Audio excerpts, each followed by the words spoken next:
నిధులు గ్రాఫ్ పడిపోతున్న మారబోని తీరు హెచ్చరికలకే పరిమితమా? చర్యలుంటాయా?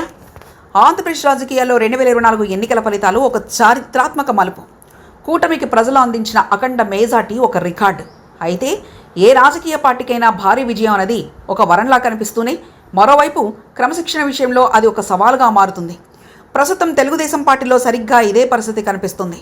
అఖండ మేజార్టీ ఇచ్చి గెలిపించిన ప్రజల నమ్మకాన్ని నిలబెట్టుకోవడంలో కొందరు ఎమ్మెల్యేలు విఫలమవుతున్నారనే చర్చ పార్టీ వర్గాల్లో జోరుగా సాగుతుంది. ముఖ్యంగా ప్రతిపక్షం బలంగా లేకపోవడం, అసెంబ్లీలో వారి ఉనికి తక్కువగా ఉండడంతో మమ్మల్ని అడిగేవారే లేరు అనే ధోరణిలో కొందరిలో పెచ్చలిల్లుతుంది. ముఖ్యమంత్రి చంద్రబాబు నాయుడు నిరంతరం క్షేత్రస్థాయి పరిస్థితులపై సర్వేలు చేస్తూనే ఉంటారు. తాజాగా అందుతున్న నివేదికల ప్రకారం సుమారు 40 మంది ఎమ్మెల్యేల పనితీరు ఆశాజనంగా లేదని తేలింది.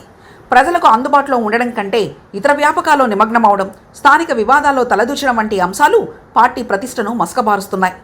చంద్రబాబు స్వయంగా హెచ్చరికలు జారీ చేసిన సుమారు 25 మంది ఎమ్మెల్యేలలో ఇంకా మార్పు రాకపోవడం ఆందోళన కలిగిస్తుంది. 15 మంది తమ పనితీరును మెరుగుపరుచుకున్నప్పటికీ మిగిలిన వారు ఇంకా పాత పందాలో సాగుతుండడం పార్టీ నాయకత్వానికి పెద్ద పరీక్షగా మారింది.